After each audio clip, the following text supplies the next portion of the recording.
Attention, embarquement immédiat. Les équipages de l'Archipel et du bouquet Grandvillet vous souhaitent un excellent spectacle.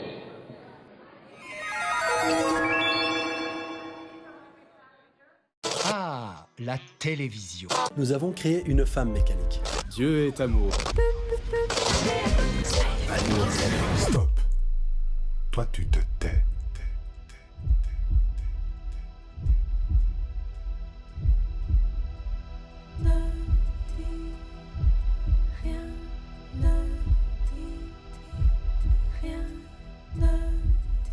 Entre la baie d'Along et Luon Prabang, en dérivant du yin au yang, jusque là où le lent ruban du Mékong nous entraîne.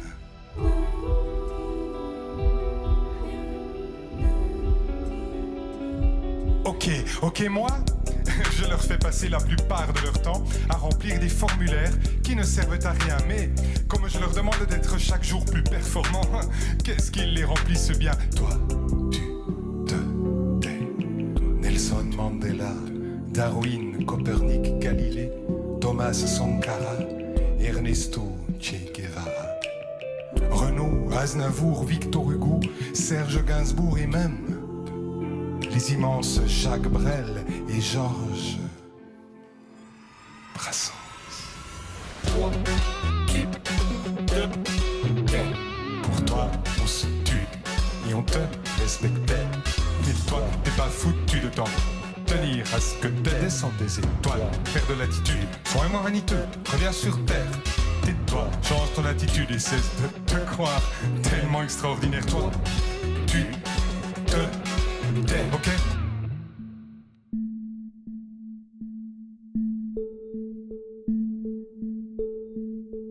Nuit, nargue, casse, chasse, brusque, bas, pris, baise, blesse, nique, gifle, brouille, quitte, prie.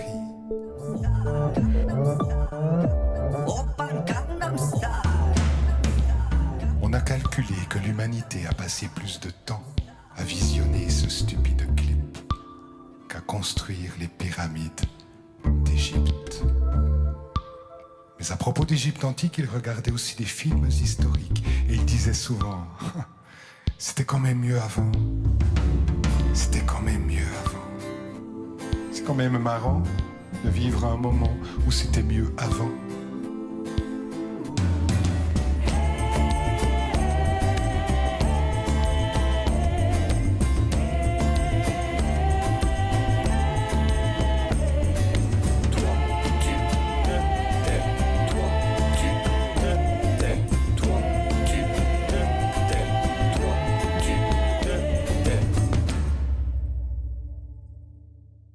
En préliminaire des joutes poétiques cette année, nous avons eu l'immense plaisir de recevoir Narcisse au Grand Théâtre de l'Archipel. Alors Narcisse, d'abord d'où vient ce nom, Narcisse? Ça a plusieurs origines. En fait, avant d'être artiste sur scène, j'ai travaillé beaucoup dans l'ombre. Je faisais de la musique pour plein de projets, mais pas pour moi. Je faisais de la musique de film, de la musique de pub. Et un jour, ce qu'il me manquait, en fait, c'était le partage avec le public. C'était de pouvoir faire ma musique, la musique que j'aime, et la partager avec des gens. Et je me suis dit un jour, qu'est-ce que je fais? Est-ce que je fais de la chanson? Est-ce que je fais du rap? Est-ce que je fais du rock? Et là, j'ai entendu parler de quelque chose de nouveau qui s'appelait le slam. C'était en 2006. Et je suis allé à une soirée slam et depuis, j'ai plus arrêté. Alors, est-ce que vous avez vous-même été slameur? Oui, je suis toujours slameur. Je m'inscris toujours dans le mouvement du slam. Au sens strict, le slam, c'est juste un moment où on dit de la poésie. Donc, normalement, il devrait pas y avoir de musique, il devrait pas y avoir de costumes, de décors, etc. Donc certaines personnes dogmatiques pourraient dire que ce que je fais n'est plus vraiment du slam, mais moi je me revendique quand même de ce courant, de ce mouvement où on essaie de rendre la poésie accessible à tout le monde et pas réservée à une élite. Alors, le slam est universel. En l'occurrence là, il est francophone. on entend à travers vos mots que vous ne venez pas forcément de France. Alors d'où venez-vous, Narcisse ? Oui, je viens de Suisse. J'ai l'accent suisse, je parle lentement. Mais voilà, j'ai la culture française, quoi. Parce que on le sait assez peu ici en France, mais en Suisse, nous, on lit Victor Hugo, on lit Tintin, qui est belge, et Astérix, on lit, on écoute les radios françaises, on regarde la télévision française. Quand j'étais petit, il y avait une seule chaîne de télévision suisse en français, donc on regardait les chaînes françaises. Ce qui fait que j'ai la même culture que vous, mais j'ai un accent un peu différent. Oui, et puis il faut rappeler quand même que le slam est, en l'occurrence, celui qui nous occupe en ce moment, et le slam francophone. Et d'ailleurs, les joutes poétiques vont accueillir des Suisses, vont accueillir des Belges, vont accueillir des Africains, vont accueillir des Québécois. Donc là, on parle de francophonie et peu importe les frontières qui nous unissent. Alors, je reviens juste sur le nom de Narcisse. D'où vient ce choix ? Parce que en fait, vous me l'avez pas dit. Je suis parti dans un autre délire. Donc, j'ai raconté cette histoire que après avoir fait de la musique pour d'autres pendant beaucoup de temps, notamment pour de la publicité, j'ai eu envie de faire de la musique pour moi, et puis j'avais pas tellement envie que les gens fassent le lien avec ce que j'avais fait auparavant, que les gens disent « Ah oui, mais lui, c'est le type qui a fait la musique de la pub pour les spaghettis ». Donc, puisque pour la première fois de ma vie, j'étais sur le devant de la scène, sous le feu des projecteurs, je me suis dit Narcisse, ça irait bien. C'était aussi le vrai prénom de mon grand-père, et c'est un peu un hommage. Ah oui, donc il y a une vraie filiation quelque part. Alors, vous avez abordé le thème de la musique, je pensais l'aborder plus tard, mais faisons cette transition sur la musique. Est-ce que vous avez composé, alors il y a une musique, pour les gens qui n'ont pas vu le spectacle, une musique merveilleuse qui va parfaitement, évidemment, avec tout ce que vous racontez. Est-ce que vous êtes l'auteur et le compositeur de tout ce que nous entendons sur scène ? Oui, je fais la musique, je fais les textes et je fais aussi les vidéos. Parce qu'on l'a pas vu, on le voit pas à la radio et on l'a pas dit encore, mais dans ce spectacle, il y a 9 télévisions qui se déplacent sur scène, et dans ces télévisions, il y a des acteurs, il y a des artistes qui apparaissent, il y a des décors, etc. Et moi, j'aime bien faire tout. Ça n'a aucune prétention. C'est juste que j'aime créer des objets artistiques qui regroupent plusieurs arts, qui regroupent l'image, le son, le texte. Et j'essaie de faire en sorte que ce soit pas redondant, parce que je reproche des fois à des gens, par exemple, un auteur écrit un texte qui dit « je marche dans la rue » et un musicien là-dessus met une musique qui fait un rythme de marche, et un vidéaste dit « ah, je vais faire un clip » et dans le clip on voit le gars qui marche dans la rue. Moi j'ai pas envie de ça. J'ai envie que les images disent des choses que les mots ne disent pas, que la musique suscite des émotions qui vont au-delà des mots, et de créer ensemble avec ces 3 médias, musique, vidéo et texte, un objet artistique unique, nouveau, différent. En tout cas, c'est réussi, ça c'est sûr, on peut le dire. Narcisse, une question aussi qui me vient. Comment est venu le thème de « Toi, tu te tais » donc qui raconte en fait tout ce qu'on ne peut pas dire, tout ce que les gens nous empêchent de dire.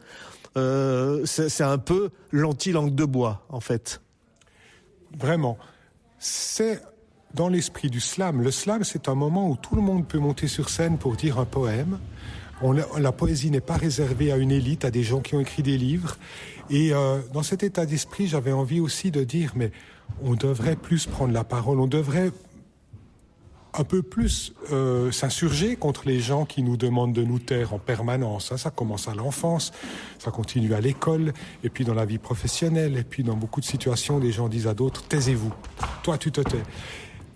Et il se trouve que j'ai un ami qui m'a dit un jour « Est-ce que tu penses qu'on pourrait prendre des mots, les dire en boucle et insérer d'autres mots ou d'autres syllabes pour, avec ces mêmes mots en boucle, former des phrases ?» Et j'ai trouvé que cet exercice était intéressant, que ça avait quelque chose d'un peu oulipien. Et je me suis dit, est-ce que c'est possible ? Alors, ces 4 mots, toi, tu te tais, je les trouvais intéressants parce qu'il y a ces 4 lettres T, quoi, il y a cette répétition de la consonne qui m'intéressait. Et puis, j'ai commencé à écrire. Pour toi, on se tue et on te respectait.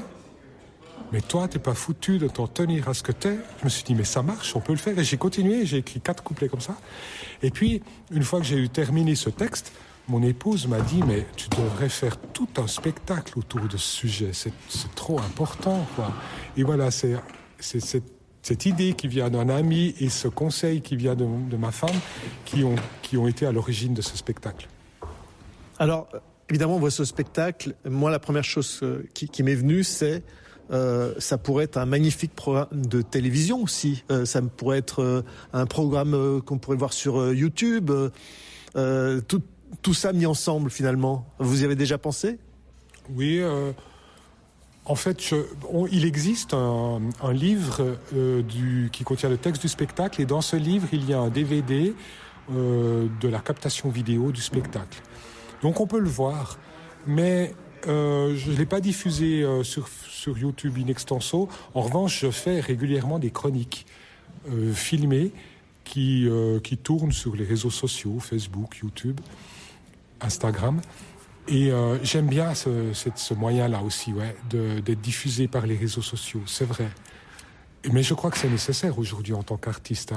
On peut difficilement faire parler de soi si on n'a pas un peu de succès sur les réseaux sociaux. C'est peut-être un peu triste, mais finalement, pourquoi pas ? C'est juste un monde un peu différent de celui d'avant. Alors, vous parlez du monde d'avant, ça sera ma dernière question. Moi, il y a quelque chose, alors c'est marrant parce que depuis quelques années, je vais écouter les joutes poétiques et j'écoute du slam. Je suis devenu un adepte du slam et vous êtes peut-être le grand maître de tout ce que j'ai vu parce que vous avez réussi à aller au-delà de ça en rajoutant de la musique, en rajoutant de la vidéo, etc. Et je me suis fait la réflexion pour la première fois ce soir en vous écoutant. Je me dis mais finalement Narcisse n'est-il pas le De Vos 2.0 finalement, parce que quand vous avez parlé de vers à l'envers, etc., j'avais l'impression, j'avais la musique de Raymond DeVos, ce grand artiste qui finalement n'était-il pas le premier slameur de l'histoire ? Oui, c'est vrai. Alors bon, j'adore Raymond DeVos. C'est vrai que c'est une de mes références dans son travail avec les mots, avec la langue. Je l'écoute encore, puis je trouve que étonnamment, ça a un peu vieilli. Il y a des comiques des années 70 qui font plus rire du tout.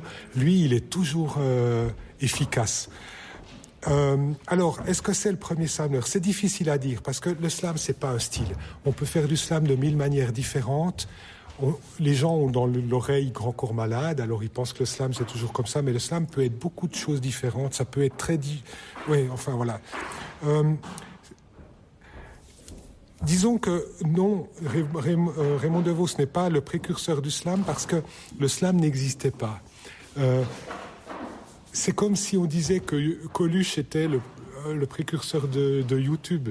Et non, parce que YouTube n'existait pas, donc il ne pouvait pas être un YouTuber, Coluche. Si YouTube avait existé, certainement Coluche aurait fait un carton sur YouTube. Puis certainement que si les soirées slam avaient existé, Raymond DeVos aurait fait un carton sur les soirées slam. Mais c'est une question... Disons, ce qu'il faut toujours garder à l'esprit, c'est que le slam, c'est pas un style, c'est pas une manière de faire, c'est un moment où des gens se réunissent pour dire de la poésie. Alors, à l'heure où nous parlons, il y a des slameurs à côté qui se sont réunis pour passer ce moment. Donc, je vais pas vous retenir plus longtemps. On va les rejoindre. Et puis, nous, tout le week-end, on va suivre des slameurs en compétition. Là, on a entendu il y a quelques minutes une championne du monde de slam, donc on est quand même sur du gros niveau. Merci Marc de nous avoir apporté tout ça. On va suivre ça tout le week-end. Et en tout cas, merci à vous d'être venus jusqu'à nous. Et je crois que je vais envoyer beaucoup de gens à Paris pour venir vous voir parce que c'est une vraie découverte. Merci Narcisse. Merci beaucoup. Vous venez d'écouter Embarquement immédiat avec notre commandant de bord Xavier pour le Bouquet Grandvillers, à destination de l'Archipel, la salle de spectacle de Granville.